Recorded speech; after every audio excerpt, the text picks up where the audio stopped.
Tənqidi videolarım aidiyyatı qurumlara gedib çıxır, onlar da izləyirlər və müxtəlif yollarla mənə mesajlar göndərirlər ki, Könül Cəfərli bizim haqqımızda niyə belə deyib, niyə elə deyib və s.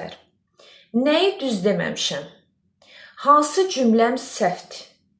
Bir cümləmi ortaya çıxarın ki, dediyim bir cümləni ki, o cümləni səhv demişəm. Məsələn, nəyi səhv demişəm?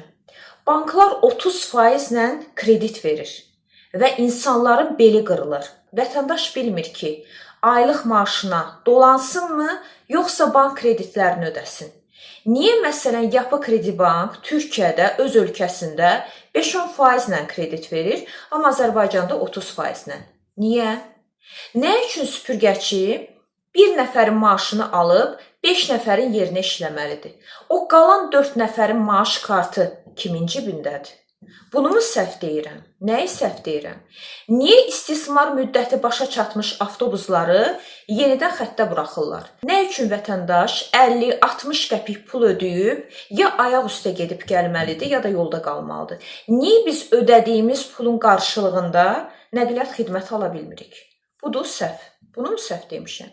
Niyə kəndlilər öz məhsullarını şəhərə gətirib, məsələn, Bakıya gətirib sata bilmirlər? Nə üçün?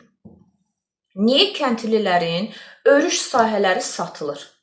Bilmirlər malqaranı harda otarsınlar? Budur, bunu mu səhv demişəm? Yəni, nəyi səhv demişəmsə qeyd edin, biz də bilək. Nə üçün pensiya yaşı 65 olmalıdır? Baxın iş elanlarına. 40 yaşa qədər hamı işçi axtarır. Yaxşı, 40 yaşdan 65 yaşa qədər 25 ildir. 25 ilə bu vətəndaşlar harda işləsin ki, işləməyə yer tapmırlar, nə yesinlər, nə içsinlər. Bunu demişəm. Bu dediyim sözün, bu dediyim cümlənin hansı səhvdir?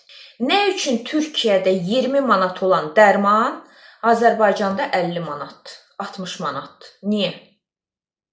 Baxın, mən də bunu deyirəm, bunu danışıram. İndi bir nəfər mənə yazsın ki, bax elə bu videoda dediyim hansı cümlə səhvdir?